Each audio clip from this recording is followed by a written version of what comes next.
Map के जरिए भी तस्वीरों को आपको दिखा देते हैं कि क्या कुछ इस वक्त घट रहा है। उसके बाद डोनाल्ड ट्रंप और नेतन्याहू क्या कुछ कहते हैं वो भी आपको दिखाएंगे। अलग अलग तस्वीरें जंग के मैदान से आई हैं, उन तस्वीरों से भी आपको हम रूबरू कराएंगे। लेकिन पहले क्या है अमेरिका का MOP बम, इसको समझना होगा। चलिए फर्स्ट ग्राफिक्स प्ले करिए। मैसिव ऑर्डिनेंस पेनिट्रेटर्स, ये बम है जिसका इस्तेमाल किया गया है, यानी कि B-2 बॉम्बर्स के अंदर MOP बम लगता है। एक साथ जो है 30,000 पाउंड वजन इसके अंदर कैरी होता है। जहां ये गिरता है वहां तहलका मच जाता है, जिसे खासतौर पर अंडरग्राउंड ठिकानों को नष्ट करने के लिए बनाया गया है। बम बेहद मजबूत स्टील ऑलाइड से बना होता है, जिस कारण यह धरती को फाड़ता हुआ अंदर तक चला जाता है। जमीन में सैकड़ों फीट अंदर घुसने की क्षमता ये रखता है। GPS गाइडेड होता है। बंकर बस्टर बम जिसकी बात हम कर रहे हैं, MOP बम 200 फीट की गहराई तक जा सकता है।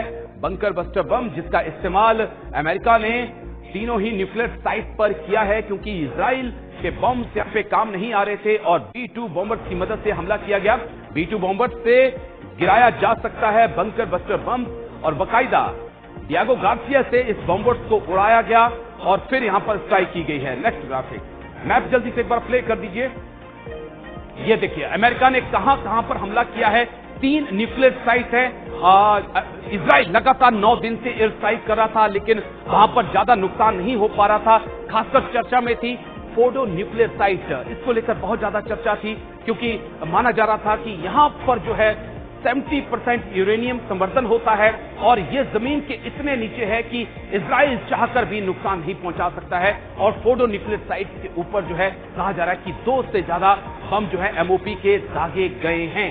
और नतांज जहां पर हमला हुआ है और साथ ही में इस्फहान, ये 3 न्यूक्लियर साइट्स हैं जिसके ऊपर अमेरिका ने अपने B-2 बॉम्बर से MOP बम्स को दागा है, बंकर बस्टर बम्स को दागा है। लेकिन क्या अमेरिका अपने मकसद में कामयाब हो पाया है? क्या इन तीनों ही न्यूक्लियर साइट को, फोर्डो, नतांज और इस्फहान को कोई नुकसान पहुंचा है? मुझे लगता है कि शाम होते होते तस्वीरें, जानकारियां निकलकर सामने आएंगी कि कितना नुकसान इन तीनों ही साइटों को पहुंचा है, क्या ये तबाह हो चुकी हैं। अब एक और ग्राफिक्स आपको हम दिखा देते हैं। B-2 बॉम्बर्स के बारे में भी आप जानकारी ले लीजिए।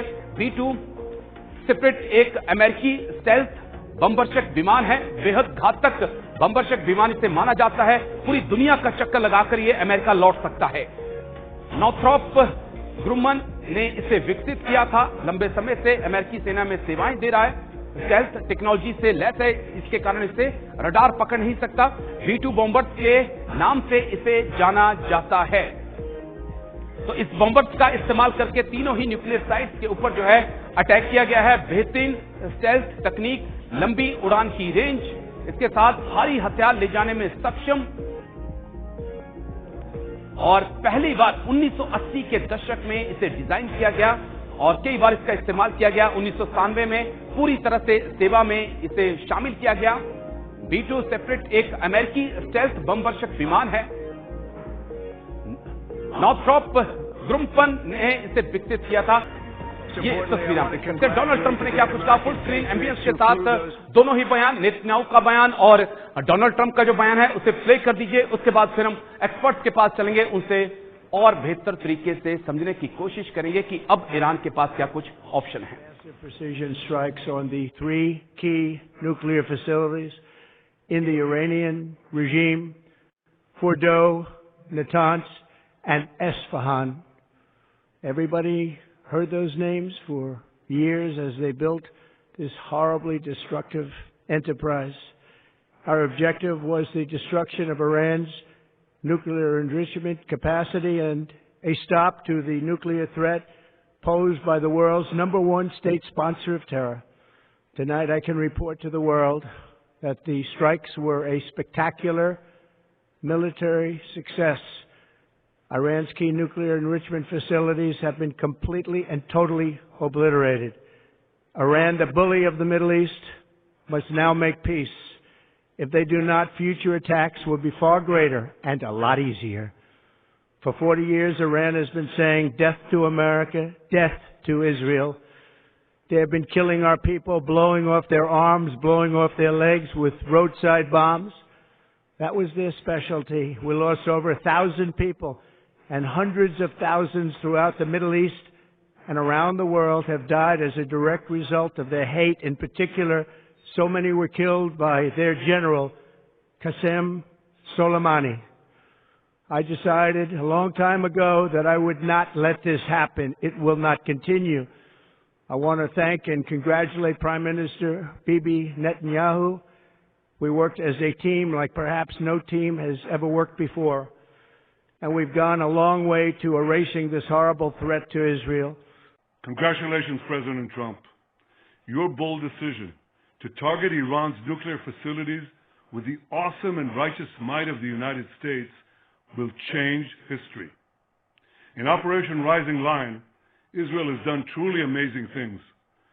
But in tonight's action against Iran's nuclear facilities, America has been truly unsurpassed. It has done what no other country on earth could do. History will record that President Trump acted to deny the world's most dangerous regime the world's most dangerous weapons. His leadership today has created a pivot of history that can help lead the Middle East and beyond to a future of prosperity and peace.